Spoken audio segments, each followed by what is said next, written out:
A few people are asking me to comment on Valentine's Day. Let me do so before I then say something about the Torah. Um, Valentine's Day is not a Jewish day, and love is awesome every day. So every day is the right time to say, I love you to someone special in your life. And I pray for everyone that you find deep joy and love and renewal in relationships of every kind. May they be healthy, may they be sweet. Have some chocolate, never a bad idea. Valentine's Day isn't Jewish, but perhaps in Judaism, every day could be Valentine's Day. Now let's talk some Torah. It's Parshat Mishpatim. It is the Torah portion that has an incredible number of laws. Mishpatim literally means laws. They're all societal laws. That's what binds them together here. But there are peak moments that come just before this parsha, and a very peak moment, very strange one, that happens during this parsha. The ones that happened before the splitting of the sea 2 weeks ago, Parshat Beshalach, and last week, which was Parshat Yitro, so the splitting of the sea and then standing at Sinai. And today we're talking about a list of laws that come right after those peak moments, and then in the middle of it, there's a moment where Moses, Joshua, and the elders of Israel see God's feet. Tune in tomorrow. We'll talk about God's feet. Today I want to focus on one of the laws that's in the list. There's a law in our list that is part of a tradition in many different peoples called lex talionis. In Hebrew, we call it ayin tachat ayin. In English, we say an eye for an eye. And we know, as Tevye taught us in Fiddler on the Roof, that if everyone lived by an eye for an eye and a tooth for a tooth, the world would be blind and toothless.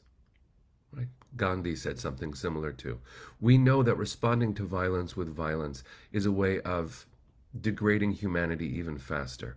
We must oppose violence, and the rabbis did so by reading the Torah and interpreting it away from the response to violence being violence. The response to an injury in the rabbinic understanding is a fine, and that fine is levied based on the severity of the pain. In rabbinic thought, Jewish law, there are categories like ripui, which is how much does the medical cost amount to? There's also boshet, which is how much shame is involved in this either disfiguration or something. How about nezek, which is unemployment benefits? How much have I lost in terms of income? There are so many ways of calculating the cost of an injury. What is important for us to understand in this context is that the Torah's response to violence is not more violence.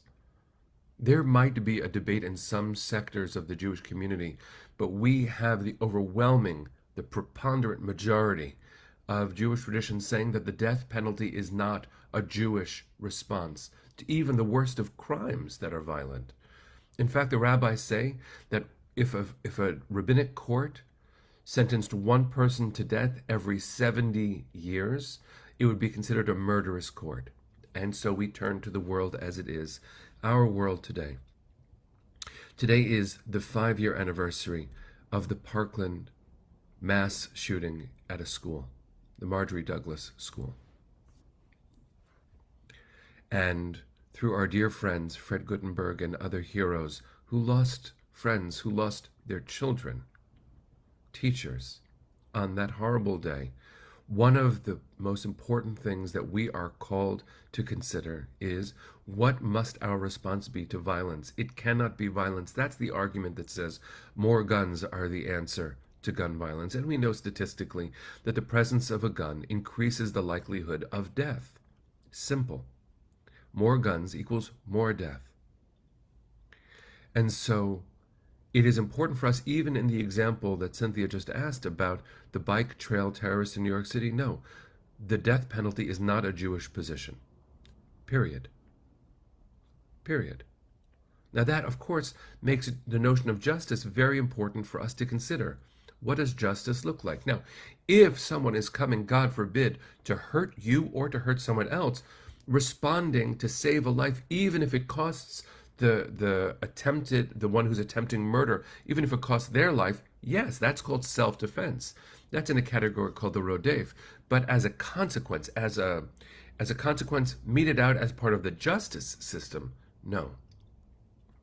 And so last night, when there was a mass shooting at Michigan State University, and today, when we mark a mass shooting in Parkland 5 years ago, and today, where we must be part of an American response to violence that is not the proliferation even more of guns, where there are 400 plus million guns in the United States and only 329.5 million people.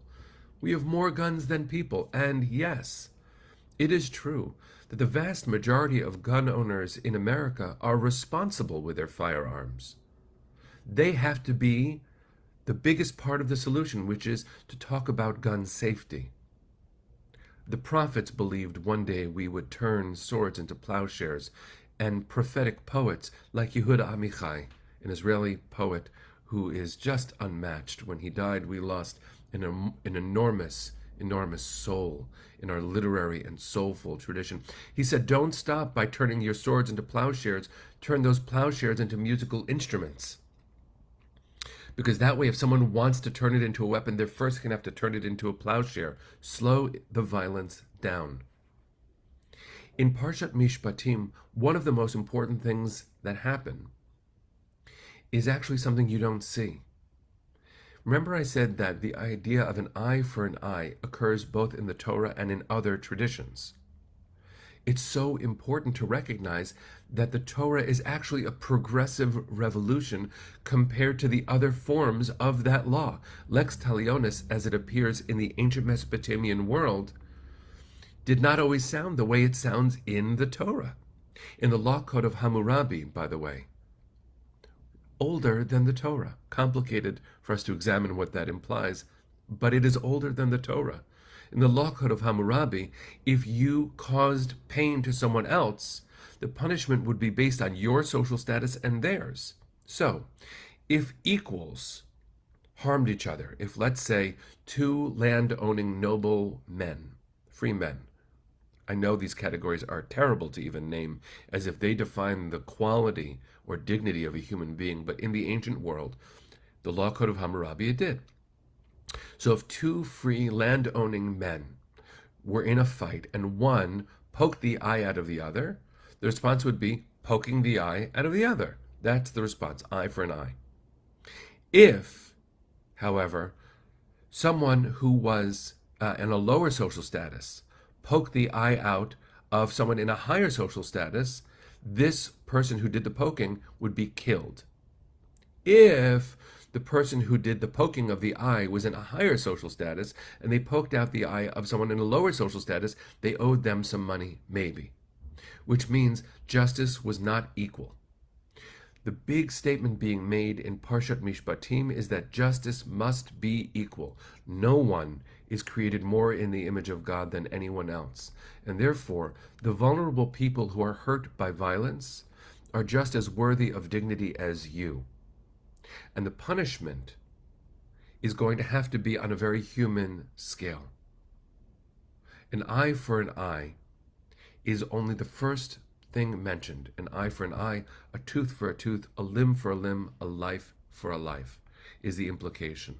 But the rabbis are not settled by that because it is not, first of all, the right of a human being to take the life of another human being. The Talmud spends a lot of time talking about the how, but it is a deterrent system. We must learn how to respond to the world, not by perpetuating violence. As Ron says, no one is above the law, even judges.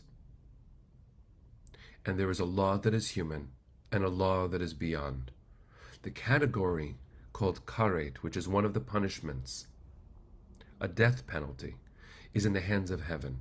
The rabbis are not sure quite what it means. Maybe it means that someone dies before they should have. It means that, in a certain sense, there will be justice. Now, you and I live in a world where that is not always clear.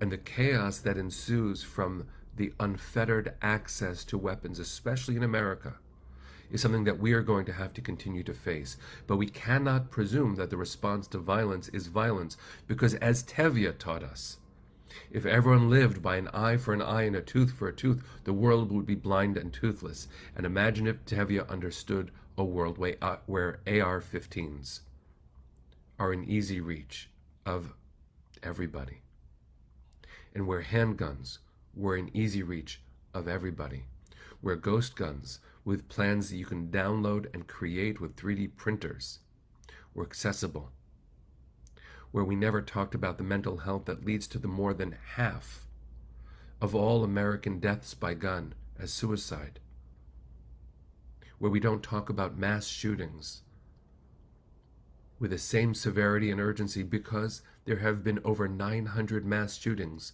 since 5 years ago today in Parkland. Friends, you and I must recognize that this Parsha calls us to look inward at the way we create our societies. If we pray for a world that is safe for our children, our grandchildren, ourselves, our neighbors, for the people who vote differently from us, for ourselves, for everyone. If we believe that that day should be, and friends, I'm asking you to double down in your commitment to the world being a safe and equal place for all, then we must look at Michigan State, and we must look at Parkland, and we must look at the statistics that until very recently were illegal for the government to research because of lobbying by the gun lobby. All of this might sound extreme, but that's because our reality to this day remains extreme. What cannot be extreme is our response. We must stay stable. We must stay sane. And in order for us to stay safe, we're going to have to pay very close attention and allow our hearts to be affected by the ongoing ravages of the American gun violence epidemic. Today, friends, today, I'm asking you to open your heart and recognize that when the Torah says literally an eye for an eye, we literally say no. No. Enough eyes have been lost. Enough teeth have been lost. Enough souls have been lost. Our response is not commensurate violence. Our response is violence reduction. So please get involved, friends. Pay attention. Find a local organization that is doing work to increase the safety of our children, not by turning schools into jails, and not by bringing more violence into our world.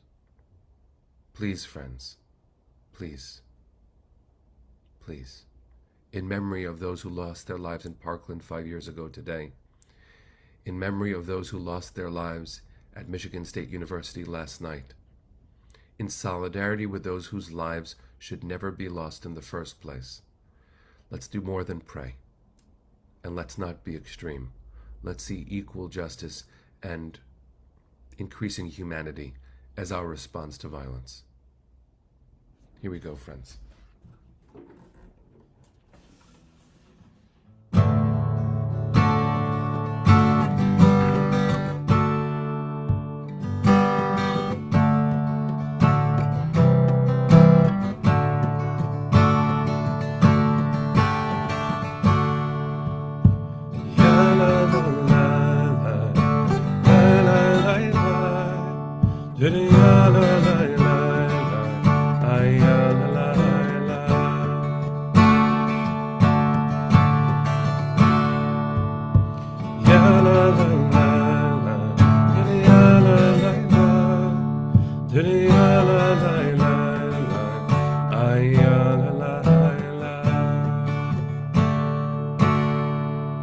Bless you, friends.